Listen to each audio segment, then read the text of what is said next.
რამდენი ტიპის ჩაჭიდება იგივე სეპლენია არსებობს. თუ არ გავითვალისწინებთ ვარიატორს, რომელიც გავრცელებულია სკუტერებში, არსებობს ორი ტიპის: სველი და მშრალი. ამ ვიდეოში მოგიყვებით თუ რა პლუსები და მინუსები აქვს ორივე მათგანს. მას ასე რას ნიშნავს სველი ჩაჭიდების სისტემა? ეს არის სისტემა, სადაც მეგობრებო, ჩაჭიდების ფრიქციონული დისკები მოთავსებულია ზეთის აბაზანაში. ასეთი ჩაჭიდების სისტემა ძალიან გამძლეა მაღალი ტემპერატურების მხრივ, გამოირჩევა კოლოსალური რესურსით, მაგრამ აქვს თავისი მინუსებიც. ყველაზე მთავარი მინუსი არის ის, რომ როდესაც ჩაჭიდების ფრიქციონული დისკები ერთმანეთს ეხახუნება, წარმოიქმნება ძალიან ბევრი ტვრის ნაწილაკები, რისი გაფილტვის ფუნქციაც აქვს ზეთის ფილტრს. სწორედ ამიტომ მნიშვნელოვანია ყოველი ზეთის შეცვლის დროს შეიცვალოს ზეთის ფილტრიც. იმიტომ რომ გარკვეული დროის შემდეგ ზეთის ფილტრის მემბრანაში ეს ნაწილაკები იჭედება და ზეთის ფილტრი ვეღარ ასრულებს მის ფუნქციას, վել ფილტრავს ზეთს.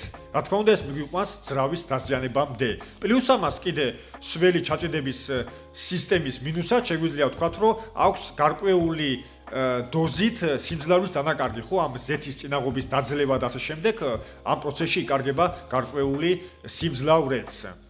გადავდივართ მშრალი ჩაჭიდების სისტემაზე. მშრალი ჩაჭიდების სისტემა სველისგან განსხვავებით არ კარგავს აი ამ სიმძლავრეს, იმიტომ რომ არ უწევს ზეთის წინაღობის დაძლევა, მაგრამ მეგობრებო, აქვს ძალიან ცუდი გაგრილების სისტემა.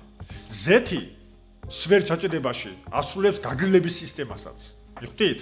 გაგრილების ფუნქციასაც ბოდიშით. და მშრალში ზეთი არ არის. ამიტომ როგორ გააგრილებენ? ხსნიან აი ამ ჩაჭიდების ხუბს და სადანაც გამოდის აი ვედროში რო ჩაყარო ჭანჭიკები და ესე რომ არ ახუნო ეგეთი ხმა. მშრალი ჩაჭიდების ხსენებაზე მახსენდება დუგატი, ხო? დუგატს უყვარს აი ეს მშრალი ჩაჭიდების სისტემები.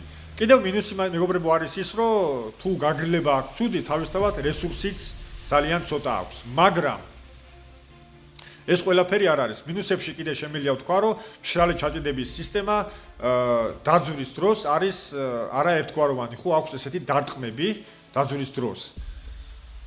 ამიტომ იშვიათად გვხდება ეს მშრალი ჩაჭიდების სისტემა და უფრო გავრცელებული არის სველი, სადაც კიდევ ერთხელ გავიმეორებ, ჩაჭიდების იგივე სეპლენიის ფრიქციონული დისკები მოთავსებული არის ზეთში.